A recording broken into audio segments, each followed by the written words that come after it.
베델 동남쪽 약 3km 지점에 위치해 있는 아이라고 하는 곳은요, 현재의 에텔 지역으로 추정되고 있습니다. 아이라고 하는 뜻은 돌무더기, 또 파괴의 무더기, 그런 뜻인데 오늘날 에텔이라고 하는 지명의 뜻도 그것과 똑같습니다. 고고학적 발굴 결과 이 아이성은 해발 약 800m 가량의 고산지에 건축된 견고한 성읍이었던 것으로 밝혀졌습니다. 아이성의 주민은 약 12,000명에서 13,000명 정도였습니다. 이 정탐꾼들이 아이성이 이 여리고성과는 달리 높은 산지에 위치하고 있다라는 것을 생각하지 않았어요. 단순히 여리고성보다 작으니까 한 2,3,000명 정도면 쉽게 공략할 수 있겠다, 이렇게 자신했습니다. 결과는 어떠했습니까? 성문 앞에서 36명이 죽고 산 비탈까지 추격당하는 그런 수모를 당했습니다. 이 패배로 인해서 이스라엘 백성의 마음이 녹아서 물같이 되었다, 이렇게 성경은 기록하고 있죠. 여러분, 우리 또한 확신과 의지를 가지고 시작했던 일들이 갑자기 중단되고 실패하는 그런 일들을 종종 경험하게 됩니다. 그러면 우리 마음이 어떻게 돼요? 물같이 녹아내립니다. 더 어렵고 힘든 일도 내가 성공해 왔는데 왜 지금 실패하는가 좌절하고 낙심하게 됩니다. 근데 여러분, 우리가 실패의 원인을 정확하게 찾지 못하면 아무리 새로운 마음을 가지고 다시 시작해도 또다시 실패를 경험하게 된다는 것이죠. 자, 여호수아와 이스라엘 백성들이 크게 좌절하고 실망한 이유가 무엇입니까? 결코 무너뜨릴 수 없다라고 생각한 여리고성은 정복했어요. 그래서 그보다 작은 아이성 정복은 쉽다, 실패로 끝날 이유가 절대로 없다, 이렇게 확신했기 때문에 더 크게 좌절하게 되었습니다. 그런데 여러분, 그것보다 더 힘든 것은요, 실패의 원인을 찾을 수 없었다는 것이죠. 그래서 여호수아와 장로들은 하나님 앞에서 몸부림쳤습니다. 옷을 찢고 죄를 뒤집어 쓰고 엎드려서 기도했어요. 자신들은 실패의 원인을 모르지만 하나님께서는 알고 계신다 믿었기 때문이죠. 여러분, 어떻게 생각하십니까? 왜 여리고성 전투에서는 승리했는데 아이성 전투에서는 패배했을까요? 먼저 오늘 1절 말씀을 보도록 하겠습니다.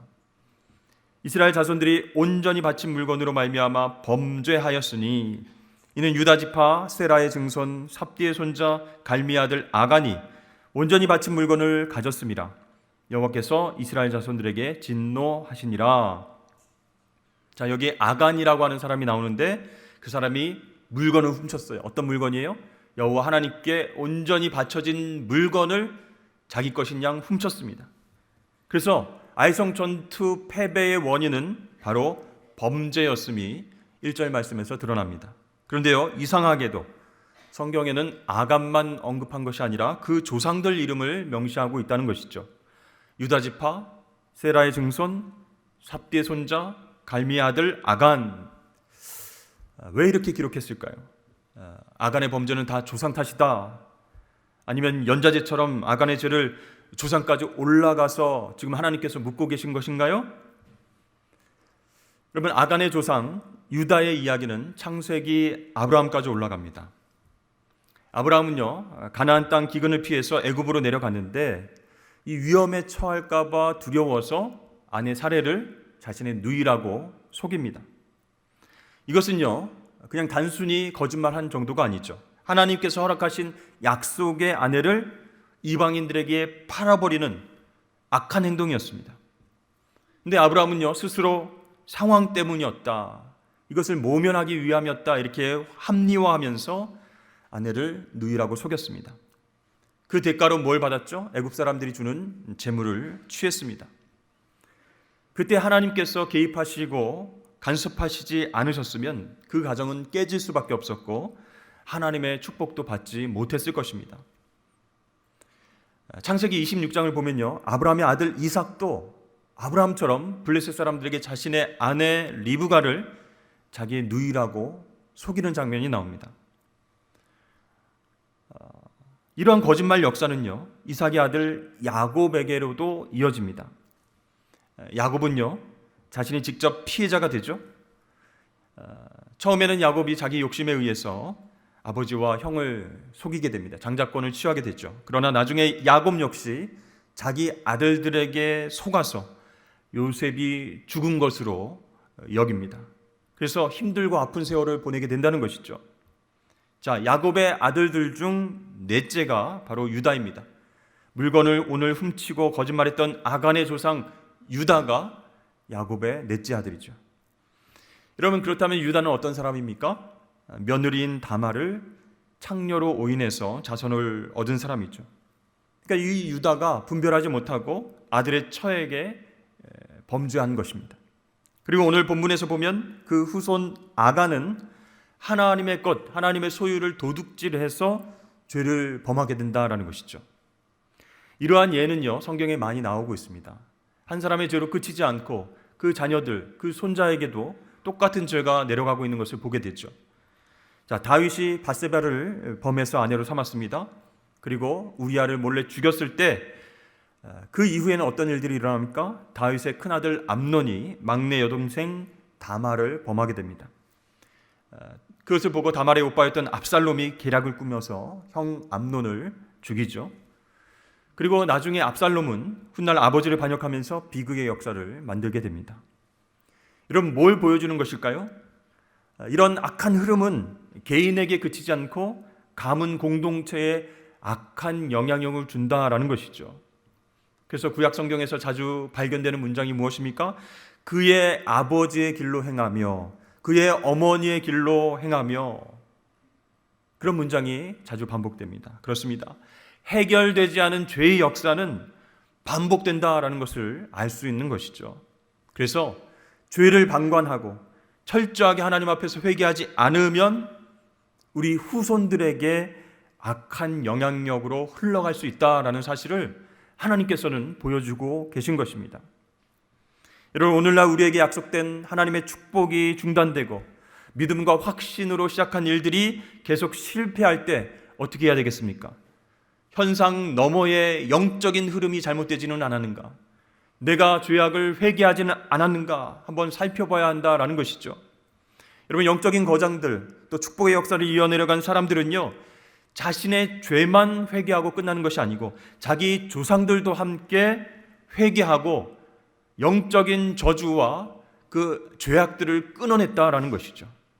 그렇게 전적으로 하나님만 의지해서 새로운 믿음의 역사를 만들어갈 때 그 이후에 악한 영의 영향을 받지 아니하고 축복의 역사를 이어나가게 될 줄로 믿습니다.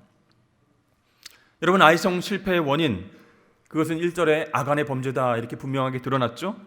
그런데 이 개인적인 범죄 말고 다른 실패의 원인은 없었을까요? 아이성 실패의 원인 첫 번째, 그것은 여리고성의 승리 이후에 이스라엘 백성들의 자만심이었다라고 말할 수 있습니다. 여호수아와 이스라엘 백성들은요, 여리고성의 무너짐 앞에서 뭔가 뿌듯했습니다. 물론 하나님께서 도와주셨지만 자신들이 뭔가 해냈고 앞으로도 뭔가를 해낼 수 있다라고 하는 그런 자만심이 생겨나기 시작했죠. 여러분, 이 자만심은요, 하나님의 은혜를 잊게 만드는 그런 힘이 있습니다. 그래서 말씀을 자세히 살펴보면요, 아이성을 공격하러 갈 때 언약궤가 앞장섰다 그런 이야기가 없습니다. 여호수아와 이스라엘 백성들이 기도하고 올라갔다 그런 이야기도 없습니다. 또 여호와의 군대 장관을 만나서 도움을 얻었다 그런 말도 없습니다. 그러니까 이스라엘 백성들이 자만해서 자기들이 계획해서 그렇게 올라간 것이죠. 자, 이스라엘 백성들은 계속 승승장구했습니다. 요단 동편 아모리 두 왕을 진멸했습니다. 범람하는 요단강을 기적적으로 건넜어요. 그리고 난공불락의 여리고성 무너뜨렸습니다. 지금까지 계속 이겼어요. 연전연승을 통해서 여호수아와 백성들은요, 아이성 바라보면서 아이고, 이 정도는 아무것도 아니지. 많은 군사 필요 없어. 한 2-3천 명만 되면 우리가 공략할 수 있다 이렇게 말했습니다. 결국 어떻게 됐습니까? 36명의 이스라엘 용사가 죽고 3천여 명이 패주하면서 달아나야만 했습니다. 자, 이 일로 인해서 이스라엘 백성들 마음이 녹아서 물같이 되었다 이렇게 얘기하죠. 한때는 이스라엘 백성들의 요단강 도하 사건으로 인해서 가나안 족속들이 그 소식을 듣고 마음이 녹았다, 이런 표현이 있었는데 이제는 그 반대가 됐어요. 이스라엘 백성들의 마음이 아이성 실패로 인해서 녹게 되었다라는 것입니다. 사실 지금까지 계속 승리만을 해온 그들에게 이렇게 비참한 패배는 큰 두려움과 당혹감을 주기에 충분했습니다. 실패에 익숙하지 않은 거예요. 계속 이겼던 거예요. 그래서 뭐 이 정도야 하는 그런 자만심을 가지고 달려들었는데 하나님 방법이 아니었어요. 패배했습니다. 그때 마음이 녹아지게 되었다라는 것입니다. 여러분, 그러므로 우리가 계속 성공할 때, 계속 이길 때 넘어질까 조심해야 하는 줄로 여러분 믿으시길 바랍니다. 겸손하게 주위를 살펴야 되는 거예요. 그렇지 않으면 하나님께서 도와주신 일도 자신이 잘해서 이긴 것처럼 착각하고 자만에 빠지게 되어서 실패를 경험하게 된다라는 것이죠. 자, 아이성 실패의 원인 두 번째는요, 공동체 의식에 결여가 있었다라는 것입니다. 이런 공동체 의식이 무엇이죠? 개인보다 공동체를 위해서 헌신하고 희생하는 것, 그것을 말합니다. 자, 이스라엘 백성들이 지금까지 여기까지 올 수 있었던 것, 그것은 나의 뜻과 계획보다는 이스라엘 백성들이 잘 되는 것이 우선이다, 그런 의식을 가지고 있었기 때문이죠. 그렇습니다. 공동체는요, 하나님의 유업, 하나님의 복을 잘 간직할 수 있는 그릇이에요. 그런데 공동체보다 자신의 개인적인 이익과 필요를 생각하는 일들이 일어나게 되었다라는 것이죠. 공동체 승리보다 자신에게 무엇이 유익하고 필요한가에 대한 그런 생각이 앞서기 시작했다는 것입니다. 여러분, 이렇게 공동체 의식이 무너지면요, 더 이상 그 공동체는 앞으로 나아갈 수 없는 것입니다. 서로 간의 어떤 이익을 위해서 싸우게 되는 것이에요. 이쪽이 맞다, 아니다, 저쪽으로 가야 된다, 하나 되지 못하는 것이죠. 비록 오늘 한 사람의 일이었지만 그 영향력은 굉장히 크게 마련이었어요. 여러분, 이스라엘 백성들은요, 혈연 공동체뿐만 아니라 하나님과의 언약 공동체입니다. 한 분 하나님을 모시고 그 말씀에 순종하여 나가는 하나의 공동체예요. 그리고 아간은요, 이 공동체의 한 일원이었습니다. 따라서 이 아간 한 사람의 범죄는 곧 이스라엘 전체의 범죄가 되었다라는 것이죠. 마치 손가락 하나의 고통으로 인해서 온몸 전체가 쑤시고 아픈 것처럼 그런 공동체 안에 아픔이 시작되었다라는 것이죠. 지금까지 이스라엘 백성들은 생명을 걸고 하나 되어서 함께 싸워 나갔습니다. 그리고 전리품들을 바라보면서 야, 이거 생전 처음 보는 것인데, 야, 이렇게 화려하고 좋은 것들이 있나? 정말 우리가 정착해서 살아가려면 이게 꼭 필요하겠어. 생필품이 정말 필요하겠어. 아깝다, 갖고 싶다, 그런 생각이 들었지만 공동체를 위해서 또 하나님께서 말씀하신 것이 있기 때문에 절제하고 참았습니다. 그런데 아간이 그 공동체 의식을 버린 것이죠. 여러분, 우리는 하나님의 언약 공동체다 라고 하는 의식이 없으면요, 우리 교회는 다른 방향으로 나가게 됩니다. 우리 교회는요, 하나님 뜻대로 나아가지 못하고 중지하게 되는 거예요. 전진을 중단하고 실패를 경험하게 되어 있다라는 것입니다. 자, 아간이라는 사람이 왜 이런 공동체 의식을 버렸을까요? 오랜 생활 동안 편안함을 누리지 못하고 방황했을 수도 있습니다. 전투와 여러 가지 긴장과 어려움에 시달렸을 수도 있어요. 그래서 평소와는 다른 생각을 품었을 수도 있습니다. 자기 절제라든지 자기 관리에 실패했기 때문에 이 정도는 내가 가져도 되겠지, 이런 마음을 품었을 수도 있습니다. 그런데 여러분, 그렇기 때문에 자기보다는 공동체를 생각해야 할 한 개인이 욕심을 내서 하나님께 온전히 드려진 물건을 취하게 됐고 거짓말함으로써 그것이 아이성 전투의 실패가 되었다는 것, 여러분 꼭 기억하실 수 있기를 바랍니다. 아이성 정복이 실패한 이유 세 번째는 바로 말씀에 대한 불순종이었다라는 것입니다. 이스라엘 백성들이요, 또 아간이요, 하나님과의 언약을 무시했습니다. 가볍게 여겼어요. 자, 여호수아 6장 말씀에 보면 하나님께서는 너희는 온전히 바치고 그 바친 물건에 손대지 말라, 이렇게 명령하셨어요. 하나님이 갖고 싶어서요? 아닙니다. 하나님 욕심이 나서요? 그게 아니에요. 거룩한 전쟁이었기 때문에, 성전이었기 때문에 여리고성에서 그렇게 우상 숭배하고 죄에 의해서 더럽혀진 모든 것들을 멸하라 말씀하신 거예요. 그래서 온전히 바쳐진 물건은 다 하나님 것이었습니다. 그런데 아간이 시나이 산의 그 외투 한 벌을 보고 막 마음이 흔들렸어요. 야, 이거 참 바람이 불 때 탁 한번 입으면 폼 나겠는데 말이지. 이걸 어떻게 한번 가져가 볼까? 또 은 200세겔과 무게가 50세겔 되는 금덩이 하나를 탐했습니다. 그래서 결국 몰래 감췄어요.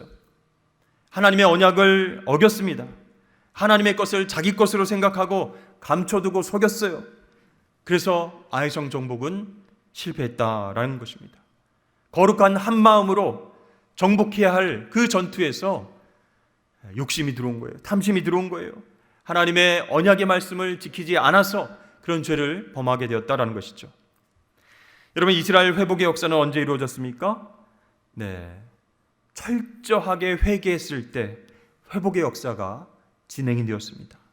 여러분, 혹시 우리 가운데 하나님 앞에서 약속드리고 그렇게 살겠습니다 하고 약속했음에도 불구하고 계속 그렇게 살지 못하고 불순종한 적은 없는지 돌이켜보시기를 바랍니다.